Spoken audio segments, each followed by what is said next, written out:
Hello, Hello. more Worlds Dawn coming your way. Developer Let's Play. Coming right at ya. Do. We gotta start these with a bit of energy, otherwise people aren't gonna. And a big. Yes, it's a big day. It is. Yeah, we are first festival. First spring festival, the Silver Stallion Dash. Yeah, let's walk around, chat with everybody, maybe compete ourselves. I think you're gonna have to do it. I think you so. owe it to your fans. You're gonna have to compete. I think I will do pretty well. I'm not saying I remember exactly where everything is, but yeah, I think I'll do okay. In the cold north where Amber and I grew up, the horses were more shaggy and stocky to suit the climate. The same could be said about some of the folks from our village. Now that I think about it. It's pretty good. That is good. That is good. Yeah, I like the idea of these festivals. I mean, it would be... There's at least two or three every season, and it certainly would have been awesome to be able to do more. They were a lot of work, each one, just because of how unique they are. But I love programming alone, yeah. Yeah, but I love how the spring ones maybe aren't necessarily the best example of it, but like how they kind of show off the seasons in the game. Like there's a festival at the beach during the summertime and a big lockball tournament in the summertime. The harvest festival in the autumn where everybody makes a dish from their own personal gardens, and I just like that they kind of showcase the differences between the different seasons. And Plus, towns have all kinds of festivals all the time. Yeah, it's true. Yeah, and you would think like a little town like this, it would be one of the most exciting things that happens. Really, is they all get together and socialize and visit with each other and compete in these fun little games. Maybe when you're older, Bloom. Maybe when you're older. I consider myself very lucky. The street I grew up on, there were a lot of other kids, and we kind of had our own little pack.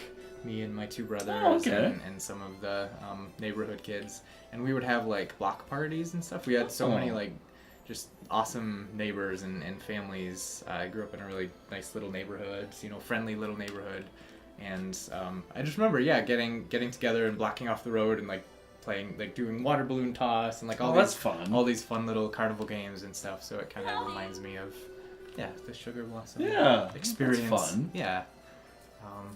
I have gotten a chance to walk around and mingle a little bit, so I think I'm ready to start this competition. Yeah, I was gonna say, I just do it. So I've got to run around town, collect as many apples as possible. If we collect 10, they will certify us so that we can have our own horse eventually. She's explaining it right now. There it is. But the more we find, the more we can turn in for fun prizes. So we gotta keep going, even if we find 10. Are you ready? I'm ready. I'm ready. All right. Oh, this is exciting. Yeah, I might embarrass myself here by not remembering where all these apples are located. You got this. Let's see if we can get all 15 on our first try. Oh, there's one. I mean, you get a generous amount of time, too, so... Yeah, 5 minutes. Especially at this point, it's... What are we, 12 days into the season? So you presumably have started to learn your way around a little bit. You kind of don't know every nook and cranny necessarily, but you're able to at least not get lost on your way running around for these apples. I will say that I definitely wish I would have invested first in a horse. Just the movement speed is so... It is certainly so helpful. good. Yeah. Also expensive, though, and, and it doesn't. It's not going to make you any money, or at least directly, Yeah, this is... We're doing okay. I don't know. Maybe wasted a little time. You got 4 at this point, so... Doing good. Yeah, I would hope people had, run through the flowers. I'm sorry, guys. There's not even one over here. No. I would hope people had a slight idea of how to make their way around the village at this point, but I've definitely seen... I'm pretty good at navigating in video games, even without a map and stuff. I have a good sense of direction, but my wife, for instance, not necessarily part of her skill set.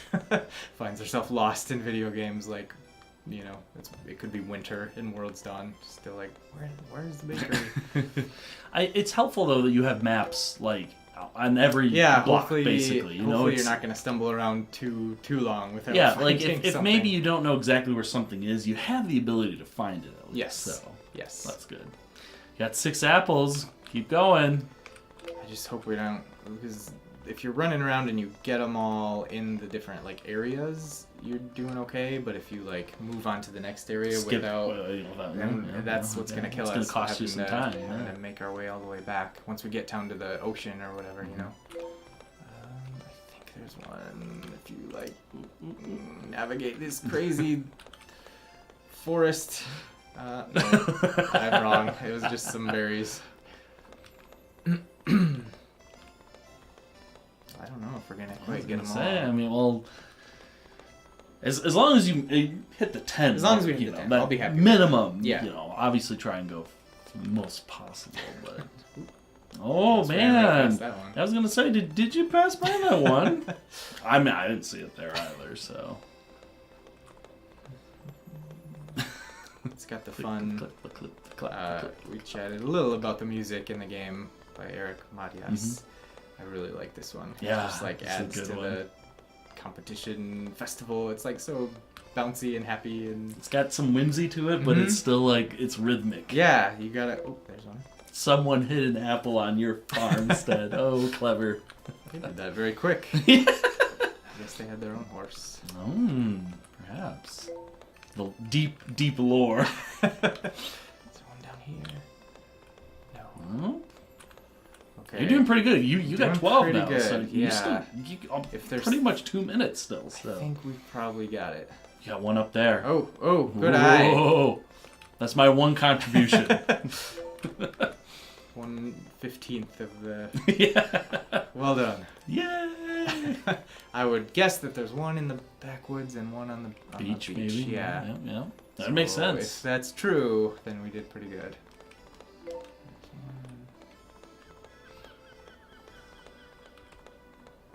No time for our cat friend right now. Yes. Oh, there you go. All right. 1:21 to spare. Round of applause, man. That's pretty good. I can't believe you collected all 15 apples. Marion, I made the game. So I put. Look at me. I put these apples here. It's kind of an unfair advantage, I will say. So let's talk about prizes. What prizes? Yeah. I always like the prizes. Let's run over to the prize booth first. We can chat again after. Green barn fire, not really useful for us yet. Okay. Yeah, those are okay. Glass bottle or Eden fruit. So we can't get both of those, but they're both pretty valuable. Well, that's a tough one. What would you do? Do the Eden fruit. I would say the Eden fruit. Yep, I would say the Eden fruit.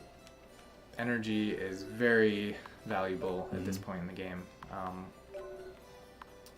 guess maybe we'll just buy some. Get some chicken feed and barn fodder. Yeah. Well, one of Trade each. all the apples in. There you go. When we eventually get some animals, we'll have a leg up. I'm always relieved when no one gets hurt. Live in Sugar Blossom I was Village. gonna say, it's not really a thing. How many previous festivals have people gotten hurt? Occasionally somebody will come down with a cough, and then you just cook them stew, and they get better. It's about the worst. Only real life worked that way. Oh, that'd be nice.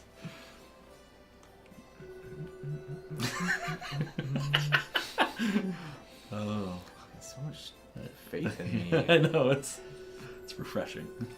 I did manage to collect all the apples. It's a good festival. I mean, yeah. For a first festival, kind of easing you into the idea of these mini games and the fact that most of the other villagers kind of gather a couple times a season to just be together and play these fun little games. Finding the apples. Participating is admirable in itself. Very sage advice. Yeah. Thank you. Barley always has the most insightful, He does. wise things to say. I wish so. there was a barley in every town. Yeah. You know, just kind of a... The cornerstone of every good small town is a barley. Yes. Wise old man who just, knows everything there is to know. Mm-hmm. Oh, thanks. Oh, man. Oh, Alexander. Oh, you. Yeah. Okay, man. Everybody's proud of us. Yeah, I was gonna say, like, you're getting a lot of admiration here. Yeah. Don't let it go to your head, man. That's kind of a funny thing. I mean, it's a very video game thing of like, by the end of the year, chances are, because you have a chance to redo the festival until you win to get all the prizes. And there's some that are like competitions and you kind of get to redo them to see if you come in first place. So by the end of the year, chances are Prophet will have won every single festival. You are so good at everything. It's like, it's kind of video game protagonist syndrome where like you're a little bit smarter than everybody, you're a little bit more silent protagonist can do everything. Yes. I'm gonna try to make it out to the beach because we did not feed the I was gonna say cat friend. Hungry little cat friend. Might have to eventually name him Cat Friend. Cat Friend. Like, I don't know. Keep calling him that. Hello, cat friend. How did you balance like how much energy sprinting uses? I probably the best answer is just testing with people who were both already familiar with the game and people who had never played a game like this before. So I, as early as I could, kind of got this out into people's hands. I talked a little bit about how it was a demo of just the spring season for a while, and I remember playing that demo. I got some super valuable feedback like way before the game was ever, before I ever considered it finished or final. And I think it was just talking to people and seeing if they thought anything needed to be tweaked, if there was anything that was kind of rubbing them the wrong way when they were playing. So playtesting is extremely important, especially for those of us that are one-man team and I don't have like an entire QA section to go through and tell me every little thing that's wrong. So I feel like it'd be easy for like inexperienced to like vastly underestimate how much time and like that whole playtesting like takes. Absolutely. And certain games would be probably much easier than this game to playtest because of how like the non-linearity factor. The variables and everything. So a more story-driven game or a game that kind of funnels you in a certain direction would be, it's like you play through that section over and over and over again and find every little thing that could be broken. Whereas World's Dawn, I could play for 20 hours, and just like have a slightly different set of variables than somebody else who romanced somebody different or who, chose a different like outfit for their character or all these different things. Any one little piece could cause an error or exactly, a bug that it'd be very hard to find with that set of variables. So then you definitely rely on players and just other people to hopefully track down and find all this stuff that could go wrong, because you're never going to find it yourself. No, certainly not. I sell some of my goods here. Yeah, I think we're going to make you're packing some really good stuff. I think tomorrow's going to be a good day for paint. Yeah, sapphire, bunch of amber, I don't like to sell all of anything. I like to keep at least one or two, types of flowers or all that stuff. Because, you never know what somebody might like as a gift or when you might need it later on. For something else. Yeah, but certainly we can sell the extra little bits that we have. Candy juice. Probably don't need candy juice. That'll fetch us a fair price. Sweet, yummy candy juice. Actually, before I sell my wheat, I'm going to do something kind of fun with that. I guess I'll just hold on to all this stuff for now. There's no rush, certainly. No rush. And sell our gemstones. Okay, good. So while you're doing that, you got a comment this time from Facebook from Romina Alejandra. Sorry if I'm mispronouncing that. I would like to know how the dev deals with negative comments and destructive feedback about the game, since you can tell he put a lot of heart into it. This is a really, really good question. It is, yeah. Oh man, I could talk for a long time about it. It's interesting because we were just talking about how, I got it out into people's hands pretty early on, so it was never, it never felt like releasing my baby out. Sure. It was kind of a social thing from the very beginning. Like Yeah. I got to see how people reacted to it. But that said, releasing a game on Steam is a completely different beast. Oh yeah, I Just bet. all of a sudden, just inundated with people who had no idea. They have no, they don't care about you as a developer. They don't care about the story of the game itself. They didn't care that there was a Kickstarter campaign, that it was a one-person development team. They don't care about any of that. They just see one screenshot or one 2-second clip of the trailer and make up their mind right away. Yeah. And drop a few dollars on it, and they are paying just as much as anybody for the experience, so their opinion is just as valuable as anybody's. But it's certainly scary that all of those people can have an equal say in Steam reviews and all that. It's kind of terrifying, the volume of them, and obviously it's a still very small scale project. Yeah. Oh yeah. There's people that deal with this on a much larger scale than I ever have. But the negative comments, the ones that always kind of bum me out are the ones that are just so dismissive, because I know I spent years of my life on this game. I know how passionate I am. I know how deep it goes if you're willing to dig down and really engage with it. All the little secrets and all the care that I put in every little corner. So to see somebody say, well, this isn't worth, $2 when it's on sale because this reason or this reason, just be so dismissive.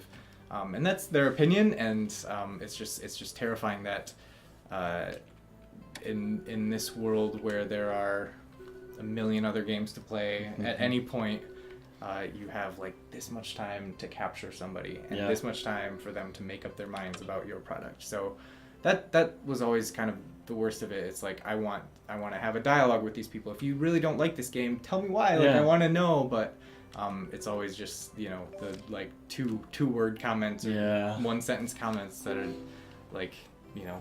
terrible game, awful graphics. That's it. Yeah. And then they just move on. I'm wait a minute. I want to know more. What I really want to talk to you about what your true feelings are. Yeah. So yeah, I mean, I for the most part, I've gotten some just amazing fan response and definitely more positive than negative. Yeah. So I can't complain. But it's certainly a challenge to put something that you care so much about out there in the public eye, and kind of have to listen in a way to all the criticism. Yeah.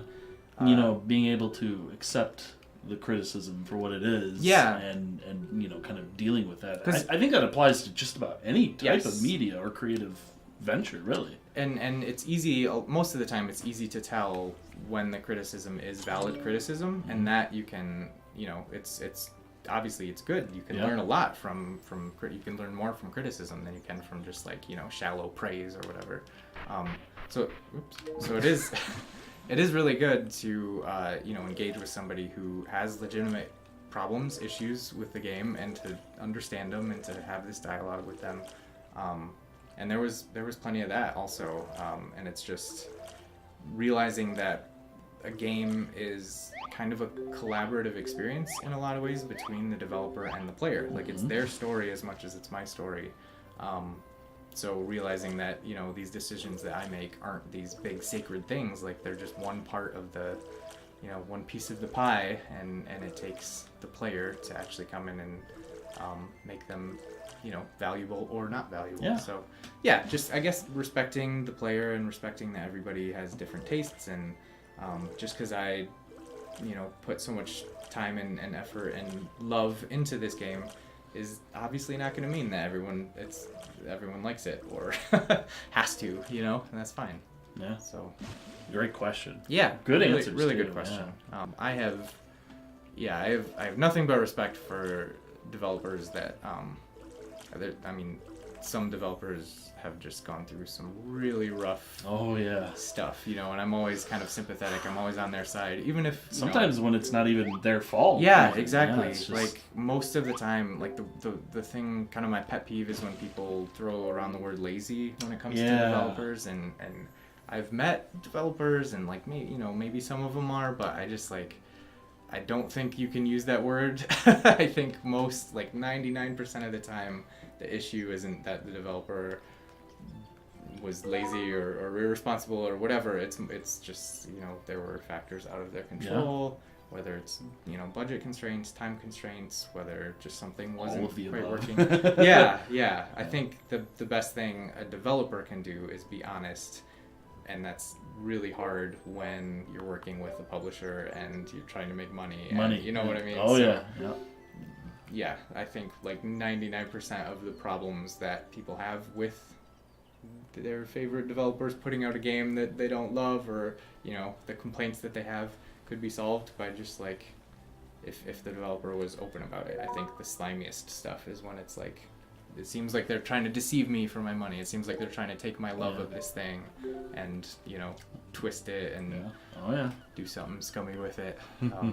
So yeah, that's I always try to be very honest. And you know what? It shows. It shows. I hope so. Yeah, definitely hope so. Okay, catching that tuna, maybe the last thing we accomplished today. Let's end the episode there and take a look at another Catch a piece of fan art. Catch it. Yep. All right. Yep. I am not That gonna. was so bad. Oh. That's one of my favorite quotes from Red Dead Redemption, where I forget even what triggers it, but Bonnie McFarlane responds, "I am not even gonna dignify that gibberish with a response." So good. So this is so fantastic. Oh my goodness. So that's Hunter during the proposal event when he is deeply involved in a romance with the player character and kneels down and